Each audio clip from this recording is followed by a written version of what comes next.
ପ୍ରବଳ ଆଣ୍ଠୁଗଣ୍ଠି ବିନ୍ଧା ହେଉଛି ଓ ଆଣ୍ଠୁ ଦିଟା ବଙ୍କା ହେଇଗଲାଣି ଏବଂ ଡାକ୍ତର ନି ରିପ୍ଲେସମେଣ୍ଟ ସର୍ଜରୀ ବା ଆଣ୍ଠୁ ପ୍ରତ୍ୟାରୋପଣ ପାଇଁ କହିଛନ୍ତି।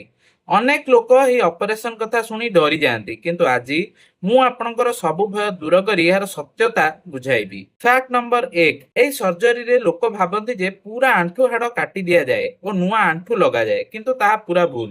କେବଳ ଘଷି ହୋଇଯାଇଥିବା ଖରାପ ହାଡ଼ ଏବଂ କାର୍ଟିଲେଜକୁ ବାହାର କରି ସେଠାରେ ଏକ ସ୍ୱତନ୍ତ୍ର ମେଟାଲ କିମ୍ବା ପ୍ଲାଷ୍ଟିକର ଆବରଣ ବା କ୍ୟାପ୍ ଦିଆଯାଏ। ଫ୍ୟାକ୍ଟ ନମ୍ବର 2, ଯେତେବେଳେ ଆଣ୍ଠୁର ମଝିରେ ଥିବା ଗ୍ୟାପ୍ ବା ଜେଲ୍ ସମ୍ପୂର୍ଣ୍ଣ ଶୁଖିଯାଏ ଏବଂ ଦୁଇଟି ହାଡ଼ ପରସ୍ପର ସହ ଘଷି ହୋଇ ଭୟଙ୍କର କଷ୍ଟ ହୁଏ, ସେତେବେଳେ ହିଁ ଆଣ୍ଠୁ ପ୍ରତ୍ୟାରୋପଣ ଜରୁରୀ ହୋଇପଡ଼େ। ଏହା ଆପଣଙ୍କୁ ଏକ ଯନ୍ତ୍ରଣାମୁକ୍ତ ଜୀବନ ଦେଇଥାଏ। ଫ୍ୟାକ୍ଟ ନମ୍ବର 3, ସବୁଠୁ ବଡ଼ ସତ ହେଲା ଏହି ସର୍ଜରୀ ବହୁତ ସେଫ୍ ଅଟେ। ଆପଣ ଜାଣି ଆଶ୍ଚର୍ଯ୍ୟ ହେବେ ଯେ ଅପରେସନର ମାତ୍ର 24 ଘଣ୍ଟା ପରେ ହିଁ ୱାକର ସାହାଯ୍ୟରେ ରୋଗୀକୁ ଚାଲିବାକୁ ଦିଆଯାଏ। ସଠିକ୍ ଡାକ୍ତରଙ୍କ ପରାମର୍ଶ ପାଇଁ ଆମ ସହ ସମ୍ପର୍କ କରନ୍ତୁ।